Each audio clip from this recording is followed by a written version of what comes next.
High, আজকের এই ভিডিওতে আমরা দেখব কিভাবে সিএসএস এর ইউনিভার্সাল এবং টাইপ সিলেক্টর নিয়ে কাজ করতে হয়। তো এর জন্য আমার এখানে একটা HTML ফাইল ক্রিয়েট করা আছে। সেটার মাঝখানে আমি একটা প্যারাগ্রাফ নিচ্ছি, যাতে হচ্ছে 10টা ওয়ার্ড দিয়ে আছে, এবং আরো আরেকটা প্যারাগ্রাফ নিচ্ছি এবং এইখানে ইউএল নিচ্ছি, যার মধ্যে 3টা লিস্ট আইটেম আছে। আইটেম 1, আইটেম 2, আইটেম 3, এবং এখানে একটা স্প্যান ট্যাগ দিয়ে দিচ্ছি, যার মধ্যে হচ্ছে লেটস সে 5টা ওয়ার্ড দিয়ে আছে। তো এটাকে হচ্ছে আমি আমাদের ব্রাউজার ওপেন করে ফেলবো লাইভ সার্ভারের মাধ্যমে।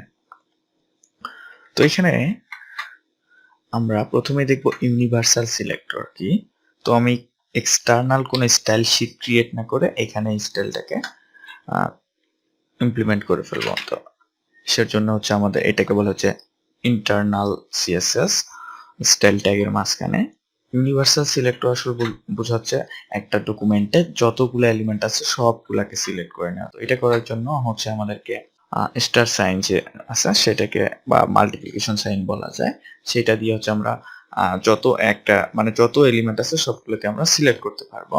তো এইভাবে নেওয়ার পরে আমি যদি এখানে কালারটা বলে দেই, তুমি ব্লু ভায়োলেট কালার হয়ে যাও। তো দেখেন যতগুলা আইটেম আছে, আমার যদি এখানে আরো আইটেম তৈরি করি, আমি এখানে যদি আমার একটা ডিপ থাকে, ডিপের ভিতরে হচ্ছে 10টা ওয়ার্ড থাকে, যত আইটেম আছে সবগুলার কালার কিন্তু চেঞ্জ করে ফেলতেছে। কিন্তু আমি যদি এখানে চাচ্ছি ইউএল এর ভিতরে যত কিছু আছে সবগুলার কালার তুমি চেঞ্জ করো, তাহলে আমরা এখানে বলে দিতে পারি ইউএল এর ভিতরে যত কিছু আছে অল এলিমেন্টকে তুমি হচ্ছে এই কালারটা দাও, শুধুমাত্র ইউএল এর ভিতরে। যদি আমরা এখানে কিছু না দেই, তার মানে হচ্ছে একটা ডকুমেন্টে যতগুলো এলিমেন্ট আছে সবগুলার কালার বা সবগুলার স্টাইল সে চেঞ্জ করে ফেলতে পারে। আমরা যে শুধুমাত্র এখানে কালার চেঞ্জ করতেছি তাই না, আমাদের অন্যান্য স্টাইল থাকতে পারে। লেটস সে ফন্ট সাইজ আমরা বলে দিতে পারি হচ্ছে 2 rem। তো দেখেন সবগুলো কেমন বড় বড় হয়ে গেছে, আমাদের দরকার নেই, আমরা 1 rem রাখতেছি।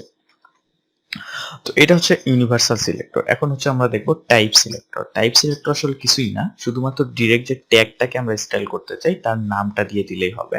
তো লেটস আমি শুধুমাত্র পি ট্যাগ গুলাকে ডিফারেন্ট একটা কালার দিতে চাই। এর জন্য আমরা হচ্ছে ট্যাগটার নাম রেখে দিলাম হচ্ছে পি, এবং এখানে আমরা কালার দিলাম লেটস সে রেড।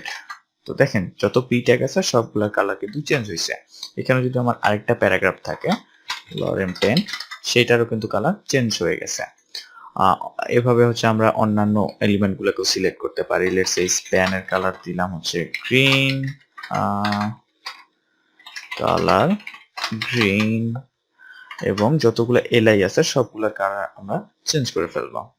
এলআই গুলার কালার আমরা বলে দিচ্ছি কালার ব্রাউন। তো এই হচ্ছে ইউনিভার্সাল এবং টাইপ সিলেক্টর।